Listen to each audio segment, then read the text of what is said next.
Assalamualaikum warahmatullahi wabarakatuh. Selamat berjumpa kembali kami sampaikan kepada anak-anak kelas 7 pada pembelajaran PPKN jarak jauh ini. Kami doakan anak-anak tetap dalam kondisi sehat walafiat. Amin, amin, amin. Pada pertemuan kali ini, materi pokok yang akan kita bahas adalah perilaku terhadap keberagaman masyarakat di berbagai lingkungan. Sebelum kita pelajari materi ini, terlebih dahulu anak-anak saya kenalkan dulu kompetensi dasarnya. Kompetensi dasarnya adalah mengidentifikasi keberagaman suku, agama, ras, dan antar golongan dalam bingkai Bhinneka Tunggal Ika. Indikatornya, setelah pembelajaran, anak-anak diharapkan mampu pertama mendeskripsikan keberagaman suku, ras dalam masyarakat Indonesia. 2, anak-anak mampu mendeskripsikan makna Bhinneka Tunggal Ika. Yang ketiga, anak-anak mampu menunjukkan arti penting keberagaman dalam bingkai Bhinneka Tunggal Ika.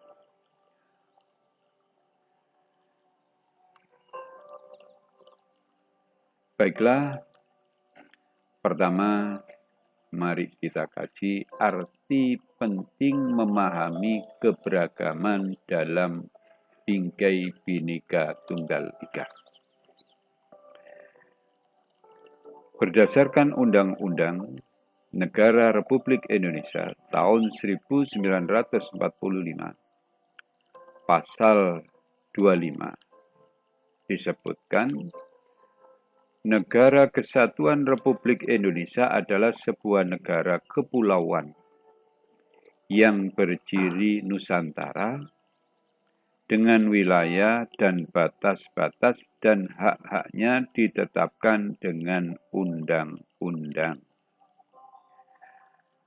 Adapun undang-undang yang mengatur tentang hal ini yaitu Undang-Undang Nomor 6 Tahun 1996 tentang perairan Indonesia. Dalam undang-undang itu menyebutkan pengertian negara kepulauan adalah negara yang seluruhnya terdiri dari satu atau lebih kepulauan dan dapat mencakup pulau-pulau yang lain.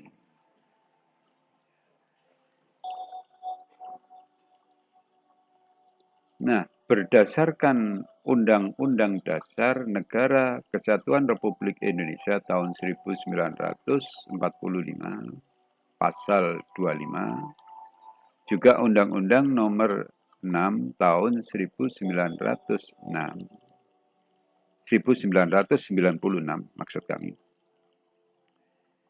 menunjukkan bahwa kondisi wilayah negara Indonesia itu pertama, kalau berdasarkan kewilayahan negara Indonesia adalah sebagai negara kepulauan. Yang kedua, kalau berdasarkan aspek sosial budaya menunjukkan bahwa masyarakat Indonesia diwarnai oleh berbagai macam perbedaan. Atas dasar dua alasan tersebut, maka keberagaman masyarakat Indonesia memiliki dua dampak atau dua akibat yang ditimbulkan.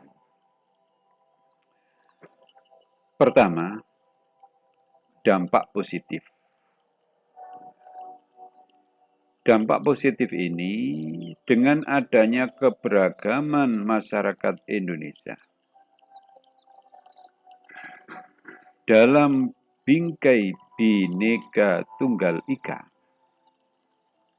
akan memberikan manfaat bagi perkembangan dan kemajuan bangsa Indonesia.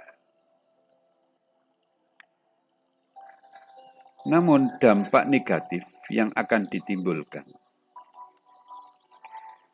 kalau seandainya warga negara ini tidak memahami arti penting keberagaman dalam bingkai Bhinneka Tunggal Ika itu, bisa mengakibatkan ketidakharmonisan, perpecahan, atau disintegrasi, bahkan kehancuran bangsa dan negara.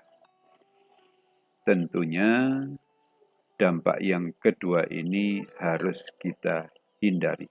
Oleh karena itu, kita harus mampu memahami tentang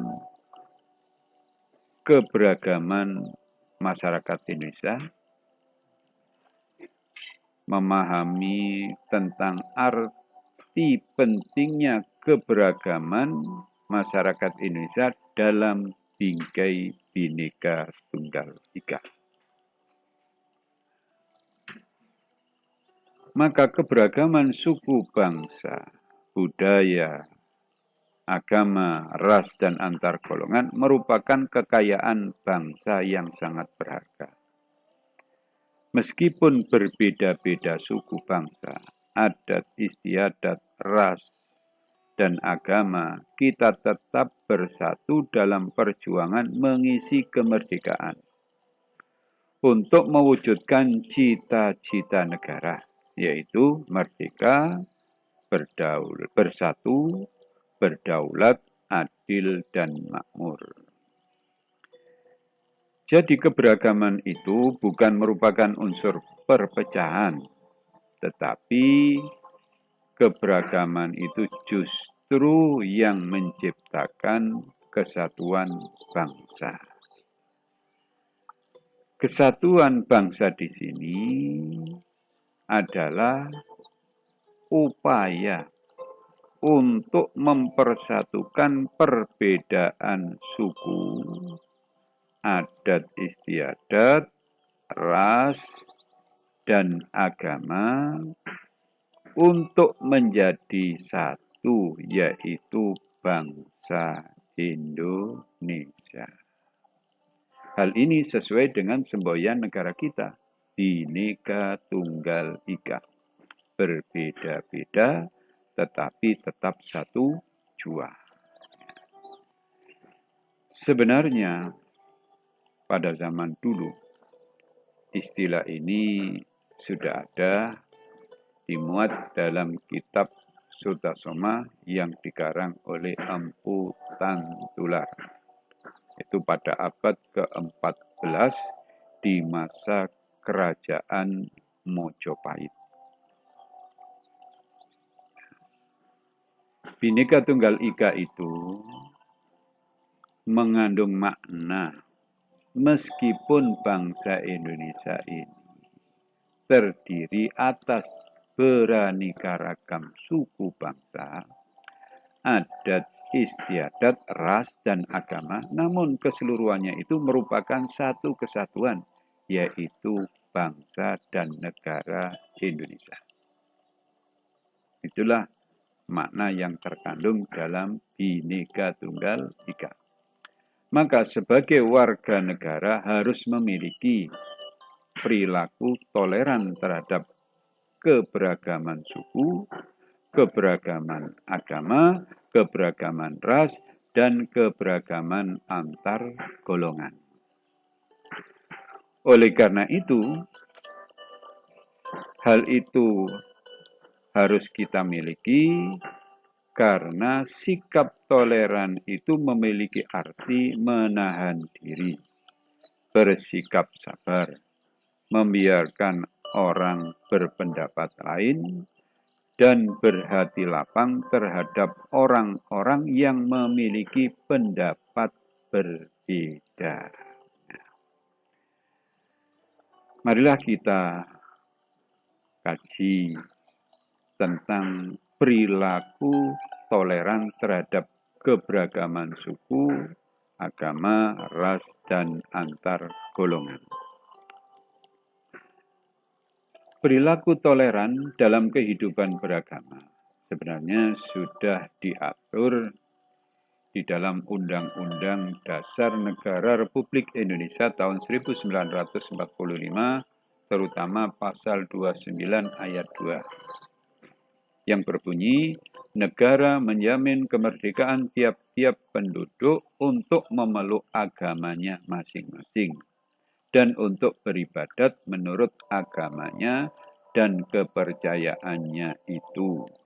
Di negara kita, tentunya kita sebagai warga negara harus punya perilaku toleran dalam kehidupan beragama ini. Adapun bentuk perilaku toleran dalam kehidupan beragama ini dapat kita realisasikan atau dapat kita wujudkan. Pertama, melaksanakan ajaran agama yang dianutnya dengan baik dan benar. Dua, menghormati agama yang diyakini orang lain. Tiga, tidak memaksakan keyakinan agama yang dianutnya kepada orang lain. 4, toleran terhadap pelaksanaan ibadah yang dianut pemeluk agama lain. Inilah bentuk perilaku toleran dalam kehidupan beragama. Yang kedua, perilaku toleran terhadap keberagaman suku dan ras di Indonesia.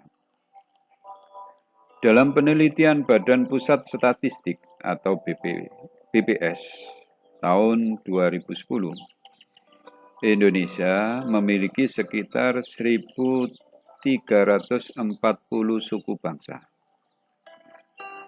Di antara dari 1.340 tersebut, yaitu ada suku Jawa, suku Batak, suku Dayak, suku Asmat, suku Minahasa, suku Melayu, suku Sunda, suku Madura, suku Betawi, dan suku Bugis. Anak-anak bisa mencari di berbagai sumber, baik media cetak maupun media elektronik. Yang ketiga adalah perilaku toleran terhadap keberagaman sosial budaya.